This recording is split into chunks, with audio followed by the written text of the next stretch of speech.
Hai, apa kabar semuanya? Semoga kabar Anda baik-baik saja. Terima kasih karena sudah memberikan support dan juga kesetiaan Anda untuk membangun channel Codot Film. Yuk kita lanjutkan alur ceritanya, sambil siapin kopi dan cemilan, setting suara volume full. Gasken, tenang.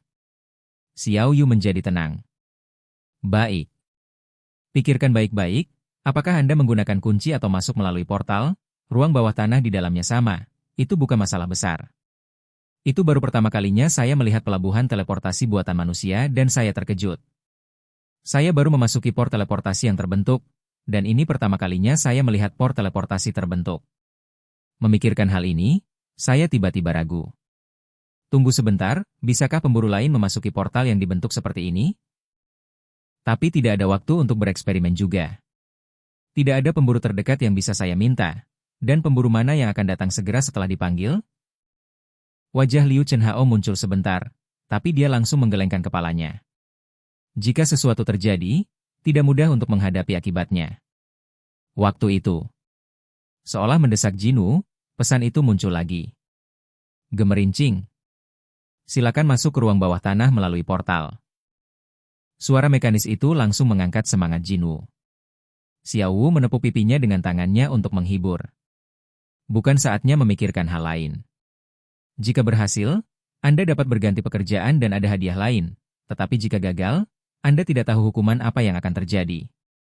Pastikan untuk fokus sekarang. Bersenandung 1. Setelah menarik napas, Jinwu berjalan ke ruang bawah tanah dengan Kasaka Esfang di punggungnya. Telah memasuki ruang bawah tanah. Hah? Xiao Yu masuk dengan hati-hati, tetapi terkejut menemukan bahwa tidak ada apa-apa. Hanya penjara bawah tanah tipe lubang biasa. Tidak ada bedanya dengan penjara bawah tanah biasa. Mendengar bahwa ruang bawah tanah tingkat tinggi akan terhubung ke dunia lain, Xiao Wu khawatir apakah itu akan menjadi ruang bawah tanah semacam itu, tapi dia terlalu banyak berpikir. Sebaliknya, muncul pesan yang aneh. Gemerincing. Ramuan dan fungsi penyimpanan tidak dapat digunakan di tempat ini, dan statusnya tidak dapat dipulihkan bahkan jika levelnya dinaikkan. Jinwu, yang melihat sekeliling untuk memastikan bahwa tidak ada aura binatang iblis, memasukkan belati ke dalam penyimpanan. Ini tidak mudah. Saya tidak tahu apakah itu karena perubahan pekerjaan, ada banyak batasan pada Jinwu. Secara khusus, ramuan dan peningkatan level tidak dapat digunakan untuk memulihkan stamina yang terkuras. Artinya kerusakan akan ditumpangkan. Jika terluka parah, gagal di tempat. Tidak ada cara untuk memulihkan kekuatan fisik, jadi kami hanya bisa bertindak lebih hati-hati. Saatnya untuk bergembira. Jinwu menutup jendela pesan. Kemudian cari jalan keluar seperti biasa.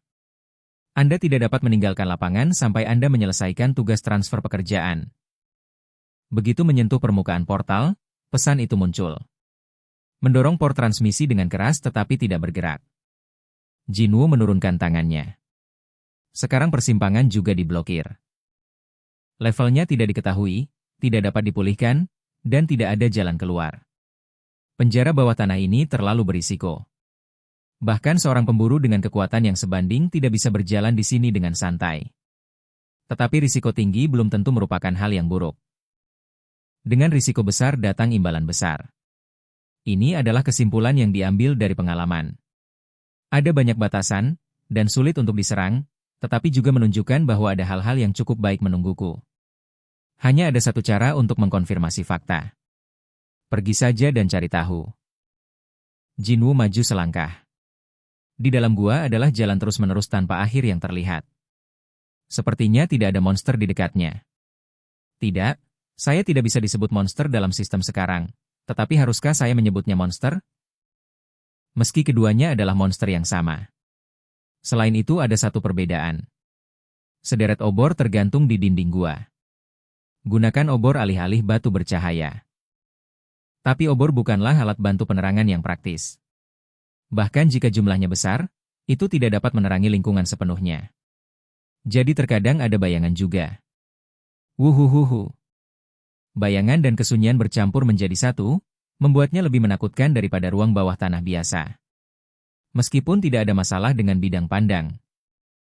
Itu hanya bisa dikatakan sebagai efek psikologis. Jinwoo menurunkan obor terdekat dan memegangnya di tangannya.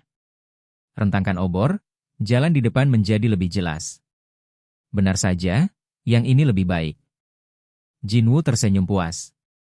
Xiao Yu melihat ke belakang terlebih dahulu, lalu perlahan bergerak maju sambil memegang obor. Sudah berapa lama kamu berjalan? Setelah berjalan lama, ada titik balik. Beberapa aura terasa jauh di sudut. Mereka datang.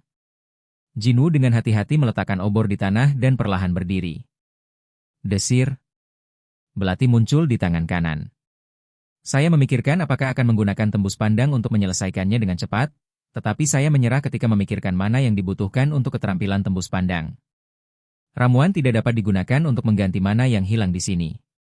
Sekarang gunakan mana dengan santai, dan itu tidak baik jika Anda tidak dapat menggunakannya pada saat Anda benar-benar membutuhkannya.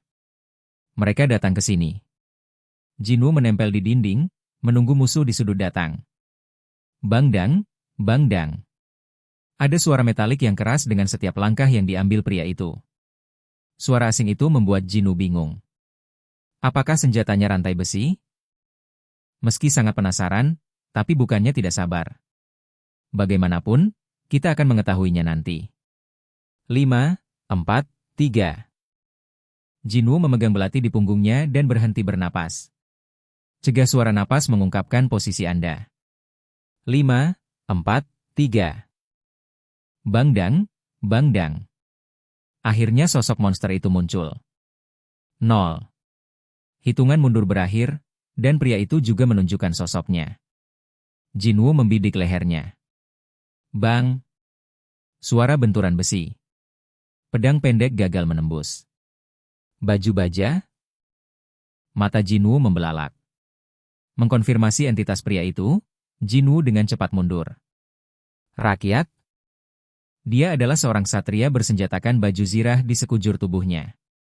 Wajah terhalang oleh helm dan tidak dapat diidentifikasi. Jinwoo memanggil untuk berjaga-jaga. Halo. Tapi ksatria itu bergegas menuju Jinwoo tanpa mengucapkan sepatah kata pun. Bang, bang, bang. Ksatria yang bergegas menuju Jinwoo menyerang Jinwoo dengan bahunya, tetapi Jinwoo dengan mudah berbalik untuk menghindari serangan itu. Ksatria itu bergegas maju beberapa langkah karena kelembaman sebelum hampir berhenti. Bukan manusia? Anda dapat melihatnya ketika Anda melihat dari dekat. Karena itu tidak merasakan detak jantung yang seharusnya dimiliki orang normal. Bukan manusia. Oke guys, jangan lupa like, comment, share, and subscribe di channel Codot Film. See you next video. Peace out and bye-bye.